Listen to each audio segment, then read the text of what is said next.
Welcome to Breadboarding. In this part 3 of video 17, what we're going to be doing is modifying the memory map of the Nanocomp to take into account the whole 64K of the address space. So we've already replaced the address decoder with a programmable logic device, and this will allow us to configure a more flexible memory map. So previously we only had 4K of RAM and we had 2K of ROM, which was in use. And what this memory map here is going to do is to allow us to have bottom 32K to be RAM, an area at D000 up to DFFF for the various peripherals. And then we're allocating a full 8K block of memory to the ROM, and we will be relocating the monitor to sit in the top F800 to FFFF the ROM. So this shows the memory map that we've configured in the programmable logic device configuration file. In the version 1 to version 3 of Nanocomp, we're only using the first sort of 32K of the address space. So this was 000 up to 7FFF. And you can see here we had the RAM at 1000, the peripheral interface adapter at 4000, serial port at 5000, and the ROM at 7000. Now in the version 4, I've called it, we're going to have 32K of RAM in this area. So this goes from 000 all the way up to 7FFF. And that means we're also going to be changing our stack, system and user stack, to work down from the boundary here. I've also allocated an amount of memory in the memory map to allow for a video card or video controller that we're going to be adding in the future videos. So this allows a 16K video page for the main video memory, and then as a 4K block for a configurable character RAM. So this allows a character set to be modified during the running of the computer. Then we have the D000 to D800 range, where we currently allocated a number of peripherals. Some of these are the ones we're already using, like the PIA and the serial port. Others are the cathode ray tube controller and various other config registers, and possibly a page register as well. So if we want to access more than the 64K of RAM, then we may well find a page register to allow us to swap areas of memory in and out of the address space.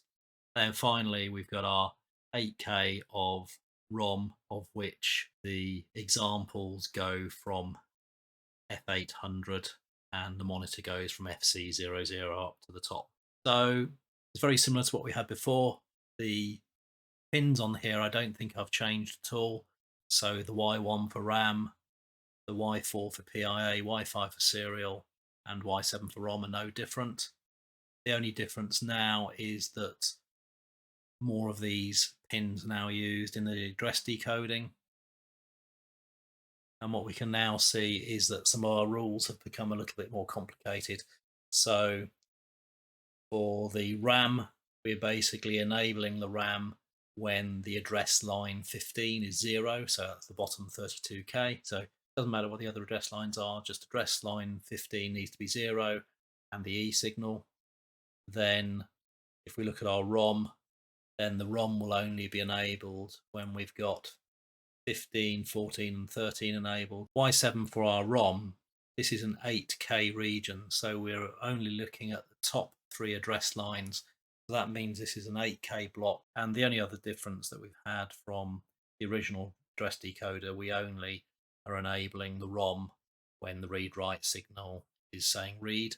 So I guess this will stop our processor. If some program tries to write to the ROM, then won't have any bus conflicts or anything like that. So these are the rules in here. So all we need to do now is to load the Wincupl, and now we're going to open my Nanocomp 4, and hopefully if we've got this right, we won't have any device dependent compile. Compilation successful, and now it's crashed. So this is one of the issues you have with CUPL couple. It does tend to crash quite a lot. And we now go into the PLD folder. Now you see our Nanocomp JED is there. If we make that V4, might just V4. Now we're going to run up XG Pro, and we're just going to burn version 4 of this PLD file. So you can see we've already got the ATF22V already loaded. So all we need to do is to load the PLD file. We want the version 4 PLD. And we're just going to, we've already got the chip in the programmer. Just going to program that.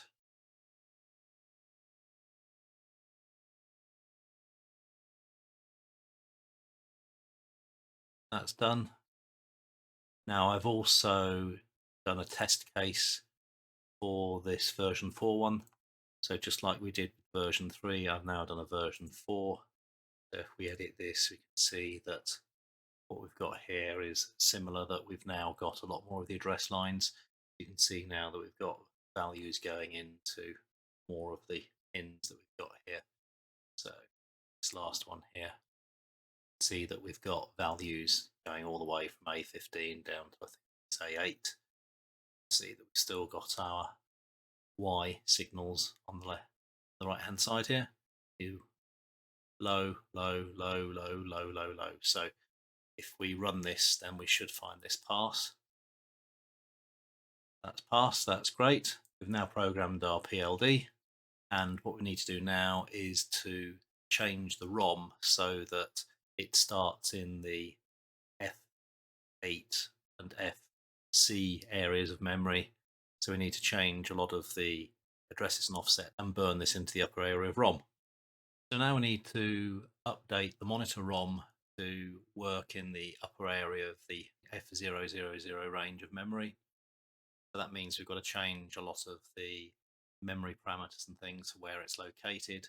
And then when we burn the EEPROM, what we also need to do is to make sure it's loaded from F800 in the memory. So what I've got here is WinMerge of the updated monitor source code and the last version that we did from the serial port additions we did to the monitor. This does have a minor fix in it. 2.1 version has a fix for the ghosting of the 7-segment display values, which the disk fresh routine was updated to change the order in which the port A and port B were updated. So we're going to do this comparison, and there's quite a lot of changes here, although we'll find that most of them are fairly minor ones. You can see here as we go through, got slightly different command lines here.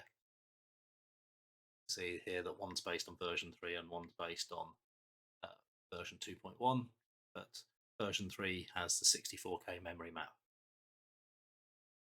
You can see here a lot of our documentation here, rather than being from 7800, it's now F800. So I'm going to flick through a lot of those. We don't really need to go. Wherever it was a 7 in the address, a 7F, now it will be an FF, for example. I've also updated all of the register values for the serial port. Is in the D200 range, PIA is in the D00 range.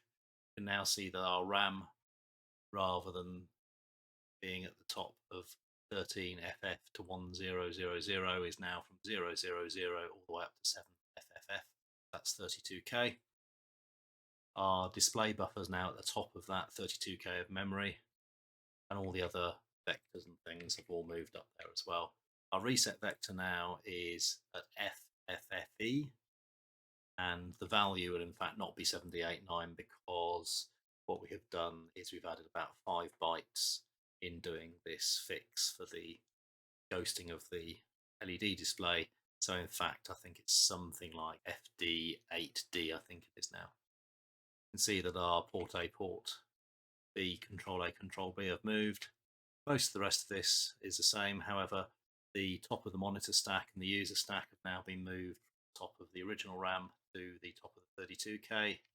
the direct page register is now 7F rather than 13, and the direct page register for the PIA is D0 now rather than 40. And there's a few other changes where the serial port things there. So now we've got the origin of the starting of the working storage memory here is now 7FD0 and it was 13D0. And you can see we've updated where the display buffer is. And for these sample programs, it's just really changing where the documentation, the offset is. So I'll run through those fairly quickly. And then we get down to the end, and we've got the various vectors. So you can see here that the reset boot will in fact have changed from this value, in that it was originally 7D89, but it's now going to be a slightly different value. So when we look at the output from the assembled code, we'll see that it has changed slightly. But most of the changes were all the definitions of the address ranges at the top. There wasn't a lot. You can see down here the main monitor has got hardly any changes to it at all. So what we're going to do now is to assemble this and then have a quick look at the output file just to see what the byte values are at various parts of the code. So we've got our command prompt now. We're just going to assemble the updated version 3 monitor. So we've got the text file of the output, and we've got the binary file of the dump. Okay, so now we just need to burn this into the EEPROM. And what I'm going to do is go back to XGPro. We need to change the chip now. So we're going to change this to the Atmel AT28C64B, which is the 8K chip that we've had previously. Now, when we load in our binary file, we need to make sure that the 2K of binary file is actually loaded at the top of the 8K ROM. And this means when we load it, we need to offset it by 6K. Now 6K is 1800 hex. So when we open and load our file here, we browse to the folder with the file. We're going to load our binary file, which is 2K, and we're going to load it into the buffer from 01800. This means the first 1800 is all going to be FF, but when we get to 1800, we should then start to see our monitor values. So we go to the very end, we can see our reset vector FD80. We go back to 1800, we should see, there we go. So we've got 10CE7F90. So this is the beginning of the example programs. So we've got all this done. Now all we need to do is to program it. Now we need to remember to undo the unprotect before programming, because I don't believe we've protected this ROM in the past. So what we're going to do now is uncheck unprotect before programming and hit program. And that succeeded. So we've got our version 3 ROM. All we're going to need to do now is to fit these into the updated board, and we're going to need to change which address lines are connected to these chips, because previously a lot of the lines were just tied to ground because we weren't using them. However, now with our 64K address range, we're going to need to make sure we connect up all the unused address lines. So I'll just take this chip out. This chip with the V2 one wouldn't obviously have worked anyway, because we've already changed the memory map. And what we do need to make sure we do now is if there's any other address pins we need to wire up. So we do need to wire up the remaining address pins, otherwise the memory map is not going to work properly. So just going to wire in the pins here. We need to hook up A8 is going to go from pin 10. So this is pin 12, 11, 10. So I9 needs to go down to A8, and then the remaining signals are going to go all the way down to A15. So we just need to make sure we get this first one correct. Right, so let's do A8, which is pin 10, needs to go to, so is 12, 11, pin 10 needs to go to A8. It's A7, this is A8. So we'll just do that there.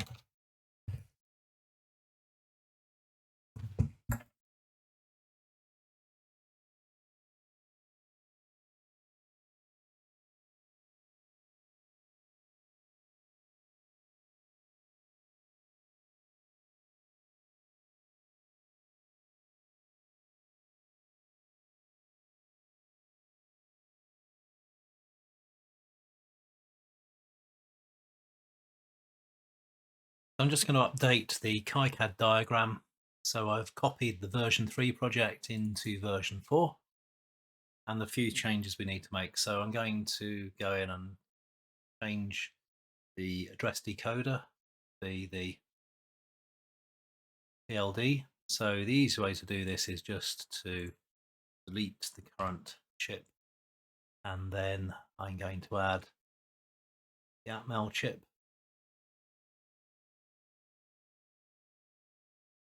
I think I might have one in my breadboarding.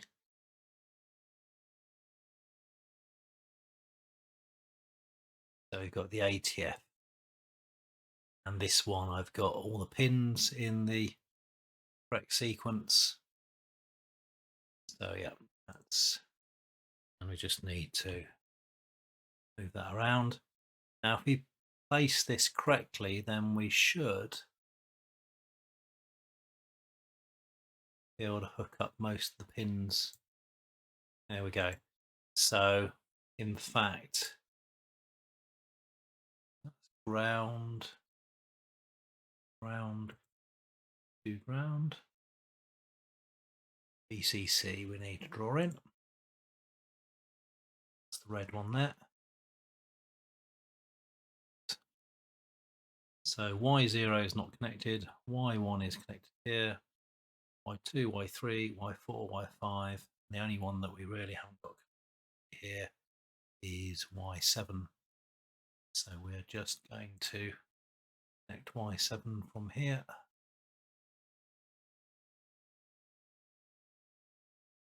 Down to here. We'll move the label.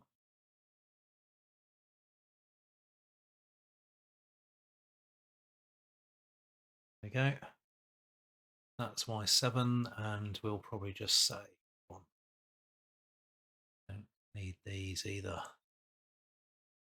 Stops us getting warning messages. And if we go back to our table here, 11's not connected, and those three are not connected. So done those three. This one's not connected. Now then, so we need to hook up E. So we need, let's just get rid of these address lines for the moment.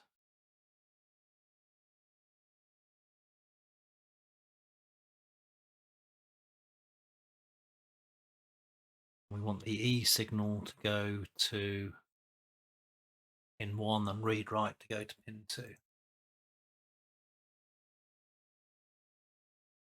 Read write is in pink currently.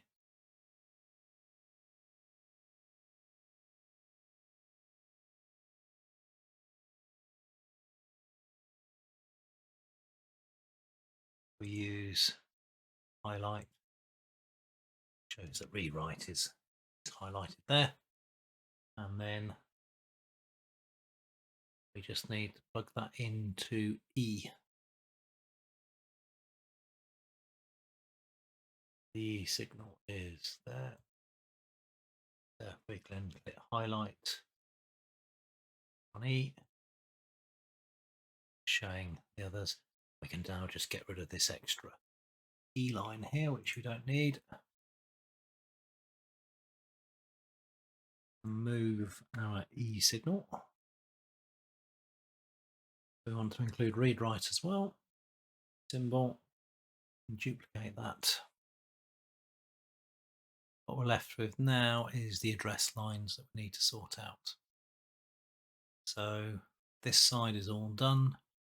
Pin 10 is A8 and pin 3 is A15. So we just need to wire these up. If I move this one,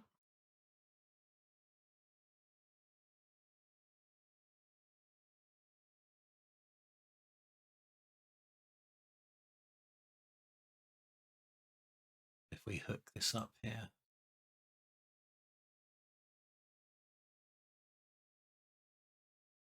right, and now what I need to do is to do label that the 8.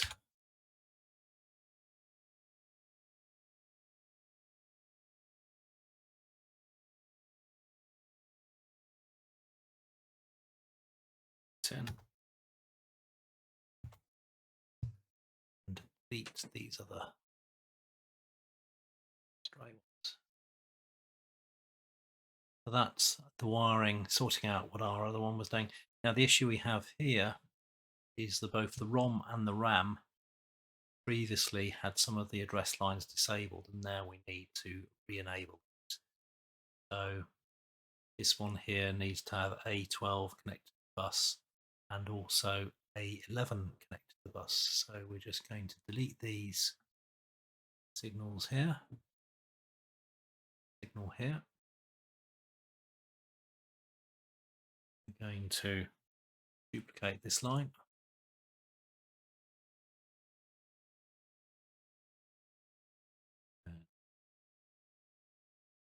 Duplicate this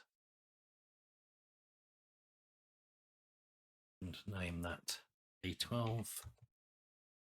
Properties, that's A12. A13 is currently connected to ground as well, so we need to reconnect that with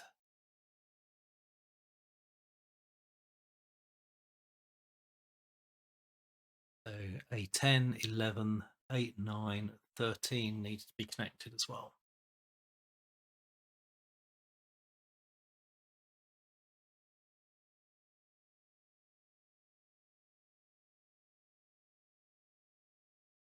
Okay, and we'll just that.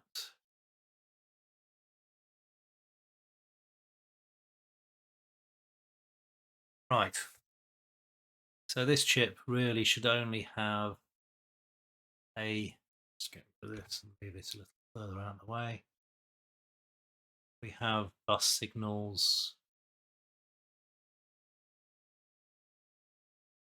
getting in the way there.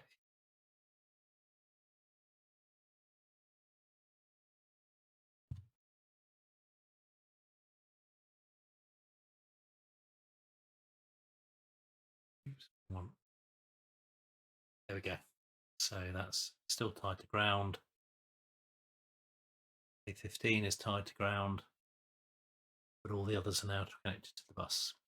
So this is, if we don't do this, then our new memory map will not work properly, particularly on the ROM here, because it will be in the lower 2K of the 8K address space, not the upper 2K. So just going to do now is to, I think we just need to take this out, allow us to see this. Each time we do that, these other pins come out. Right. So this one is chip select. Then 21 is A10. This is going to A10. And we have output enable going to ground, which is what we want. Then this one here is A11. So we need A11 go around to A11 here. So we'll need to wire that up. Okay, so we're just going to wire this here. And we can bend this so it comes down to here. A11.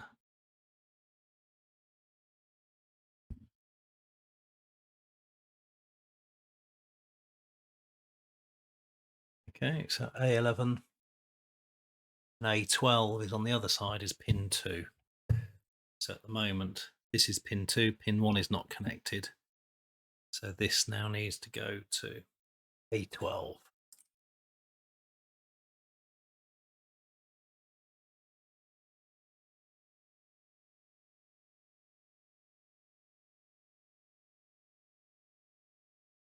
That's A12, so we just need to plug that chip back in. It's easier said than done.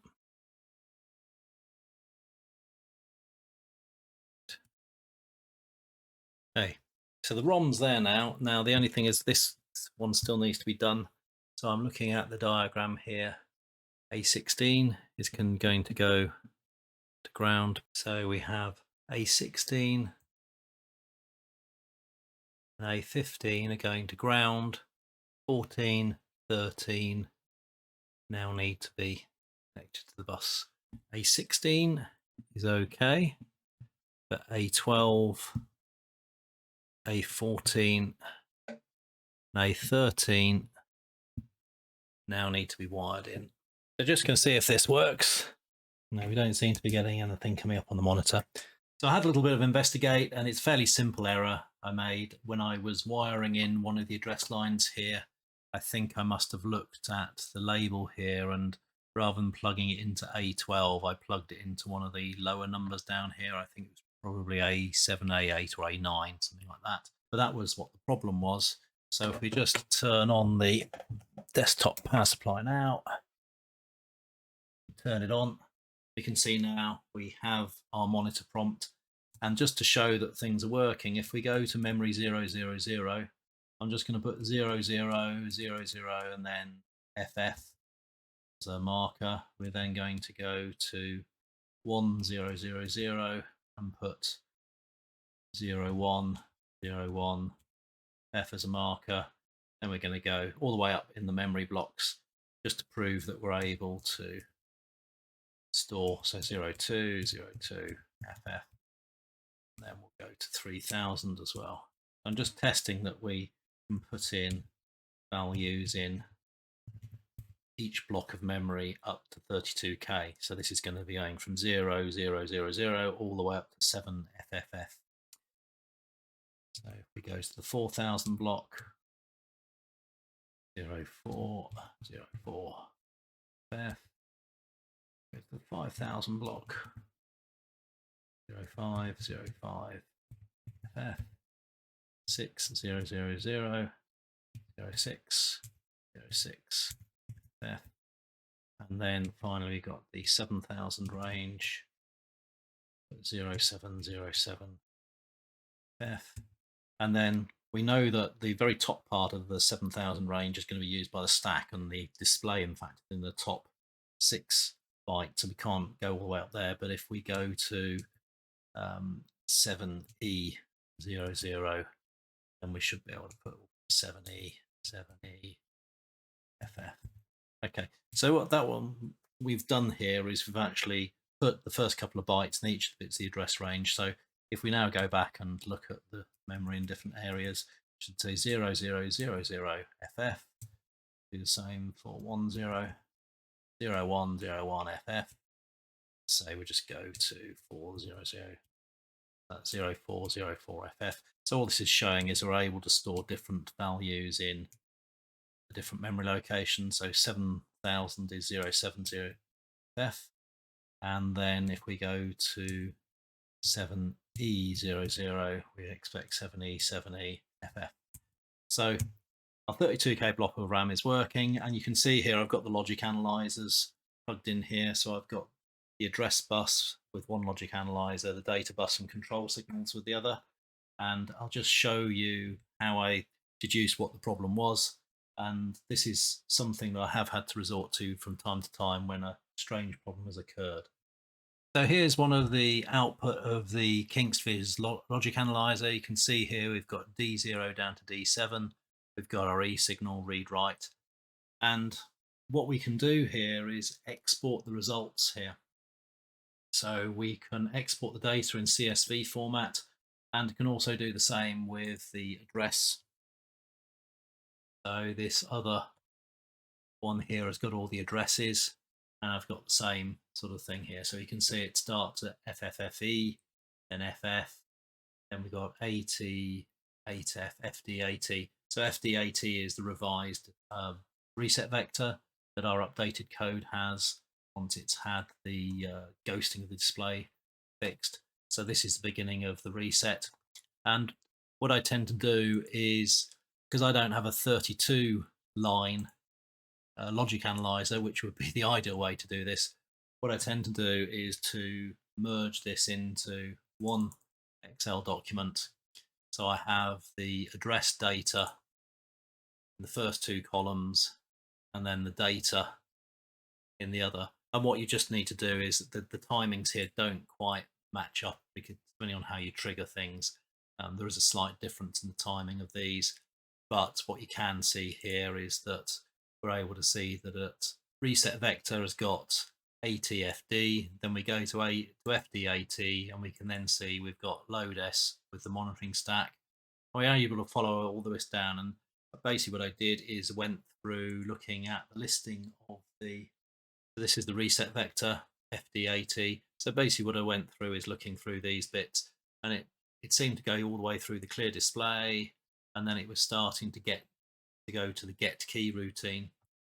So clear display went through okay, and then it went to get key, and at this point it seemed to go wrong. So we expect get key to start with 342C, which is just push these registers onto the stack. But in fact, when we went back to the code down here, you can see this is the green bits here are where we're storing 0 in the display buffer as part of the clear screen. But then when it jumps to FC20, which is get key, rather than getting the bytes that we expect, which are 342C and then 86D0, we get FF. So that indicates that something's not quite right. And in fact, one of the issue here is that the ROM, where the area of ROM is not in use, then it will stay with FF. So we have an 8 kilobyte ROM here, and we've only got our monitor in the top 2K. So if we get any of the address lines wrong and we stray into the lower 6K, then we're just going to get FF. And what we can see here is that the instruction loaded is FF, and then the next address it goes to is FFF as well. So what this indicates is we could be just getting FFF here. And if we go back to the logic analyzer, one of the limitations of exporting the CSV like this, it will only export changes in the value here. With this particular mode here, it'll only export changes in the value. So in fact, the FF value that we can see here is actually for 3 clock cycles. So you can see down here that some of these other ones we're just having sort of 1 microsecond where we have the value, but in this particular case we're getting FF for 3 clock cycles. So what this indicates is we're just getting FF from the ROM, and what that indicates is that we've probably got the wrong addresses. We're going into an area of ROM that just hasn't got anything in it other than the default FFs. So the way how I then worked this out was, if you take FC20 and you put this into programmer's calculator, so I put FC20 and I ANDed this with the bit 12 cleared. So bit 12 was the line that we had here. And when you clear bit 12 for FC20, you get EC20. Now EC20 is in the lower 4K, first 4K block of the 8K ROM, and that's filled with FFF. So that's what the problem was. It takes a little bit of working out to sort out this sort of issue, but at the end of the day, it was a simple case of the A12 address line being plugged into one of the lower values. And you can see that if we'd plugged A12 here into one of these values here, then it would have been incorrectly set to 0, when in fact we wanted it to be set to 1. Whereas some of the other earlier addresses down here, if we'd put in one of the lower addresses that we were working earlier on, we'd have found that these digits here would have been 1, and so this digit here would have been 1, so everything would have worked okay. So these are sort of weird problems you can sometimes get, and it takes a bit of detective skills to try and work out what's going on. But if I just checked off all of the changes I'd made, probably against the schematic, then that would have done the job as well. So it's all working now. So what we've done is we have now successfully changed the Nanocomp to use a 64K address space. So that now means that we've got 32K of RAM, we've got 8K of ROM, and we've also got space now to put in a video card. So what I'm going to be doing in the next video is starting to plan out how to add a VGA compatible video card to the design here, and that's going to be driving an LCD monitor using a standard 15-pin micro D VGA connector. So thanks for watching. If you don't want to miss out on the VGA adapter, please hit subscribe, and if you found this interesting, please hit like. It just helps to make the video available to more people. Thanks for watching.